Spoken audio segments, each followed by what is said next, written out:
Hey everyone, welcome back to the channel.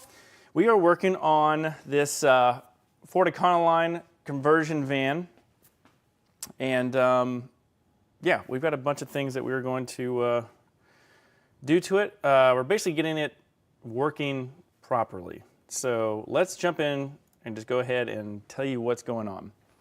So we got a Ford Econoline. This is a I guess we call it like a DIY install. So the customer, she bought this van from somebody that had already done this work to the van. So they put a bed in it. They put some power system. There's a rooftop AC unit. And actually, let me just zoom the camera back here so you guys can get a good picture of all this. Let me back up. Here we go. Okay, perfect. Okay, so what we have here is we've got a bed with two struts. So this customer found me online. They're local. They're only about 20-minute drive away from my shop. There's two things that were broken. These two gas shock struts, gas shocks, they're broken. They didn't work anymore. So I replaced them. This is in the last video that was on the channel. And then the door lock mechanism was broken on the passenger side, so I replaced that. So she was happy with the work, and she was excited to get some other things working in her van. We talked about this power system. And in this van, so here's the bed. So it just goes up and down. Very simple, just DIY construction. So anybody can do something like this.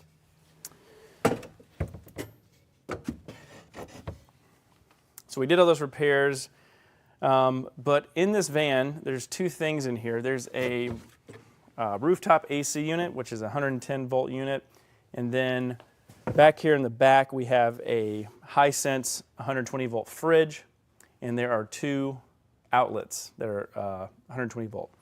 Now, the only way that the AC can run is if she is plugged into a campground. So if she's not plugged into a campground, she can't run the AC. And if she's not plugged into a campground, there's not enough power to supply the inverter to get the fridge running. So really, unless she's plugged in, nothing really will run. There is a lead acid battery back here that we're gonna open up, and I'm gonna show you what it is. And I don't recommend that you install a battery like this.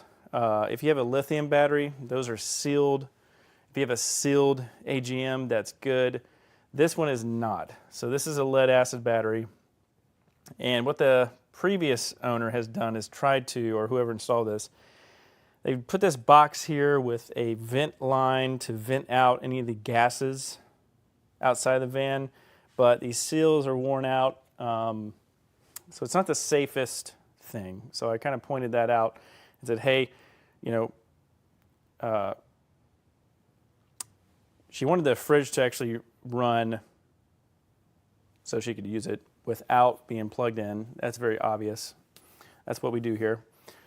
And this one doesn't provide enough power. Plus, I just pointed out that it's not the safest way to do this. So what we're going to be putting in here is a, believe it or not, we're going to do a Lee-Time battery.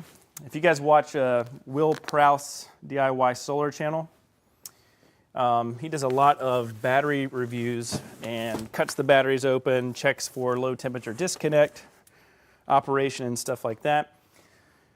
So we've got a Lee-Time battery that we're going to be putting in here. And the amp hours, see, this one is,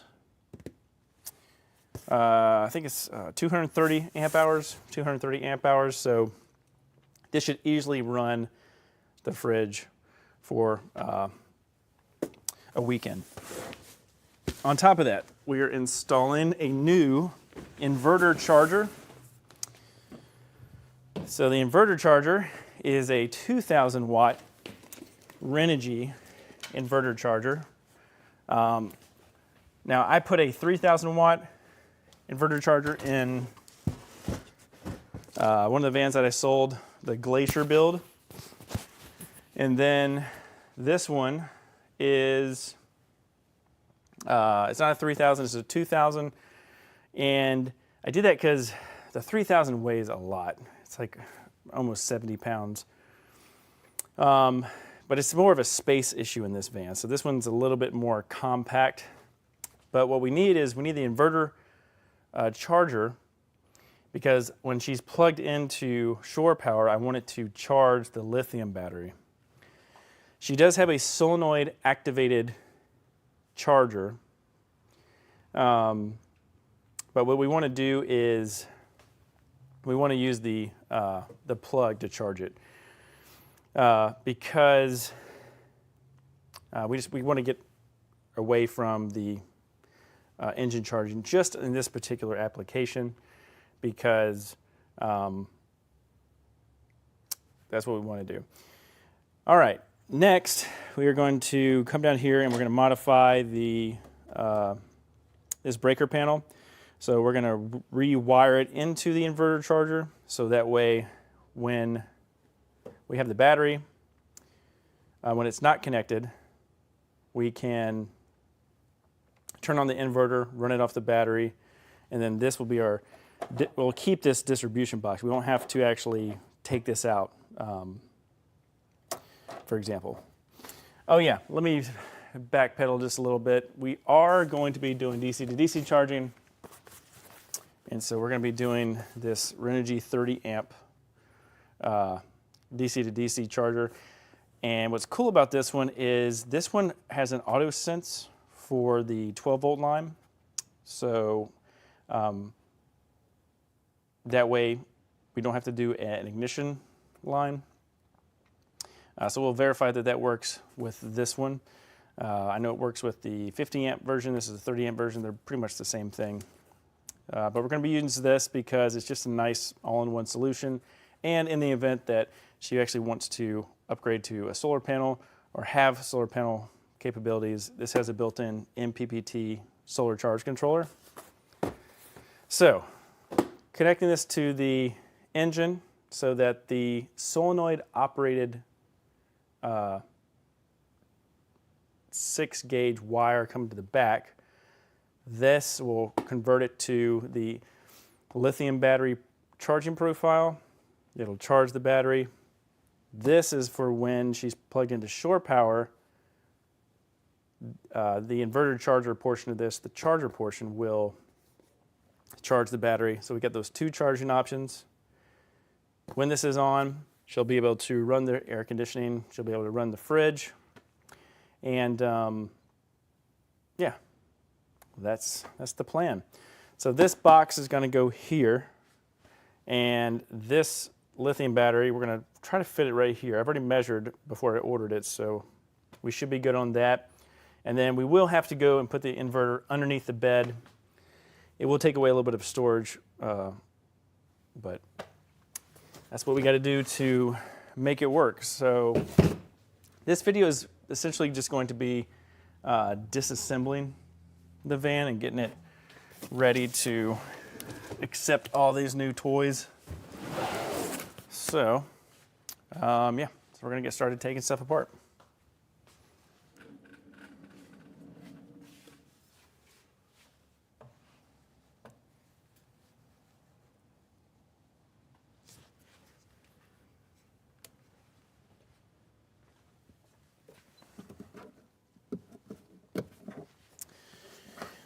When I first inspected this, the plug coming out of the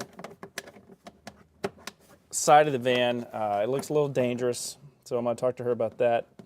I'm probably going to be putting a new shore power plug in, because whoever installed this, they took a knife and cut all the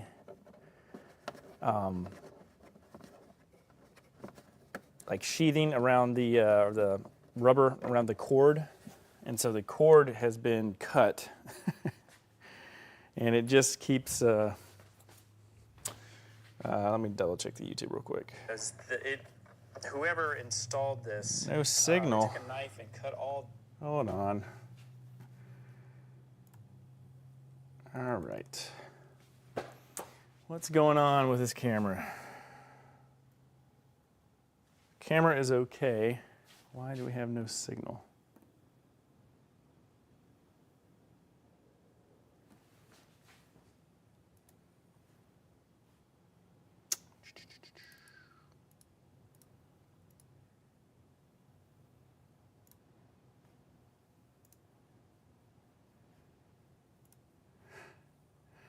Hey Rod, welcome back. I'm doing some technical difficulties here. My camera is not working, so stick with me guys. Let me figure out what the heck is going on here.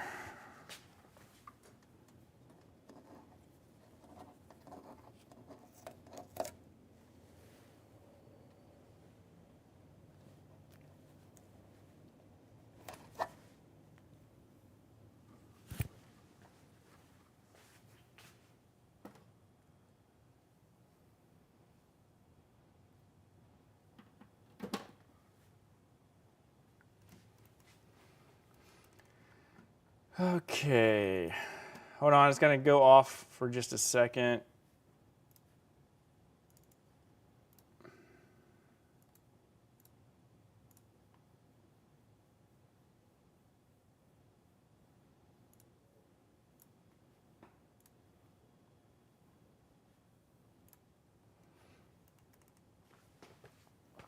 Well, I might have to restart the stream.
What is going on over here?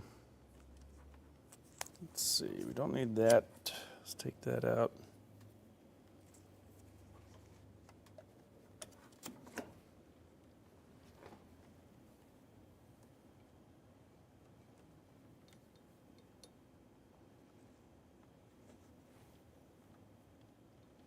What is this? What is this?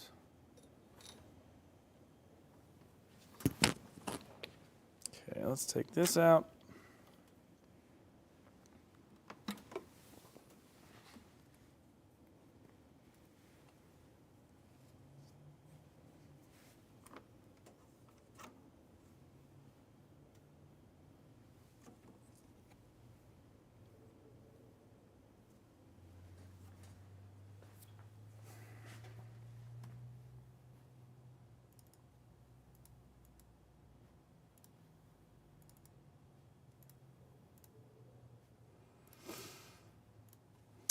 All right, guys, I'm going to fix the camera. I'm going to come back on. We'll see you in just a second.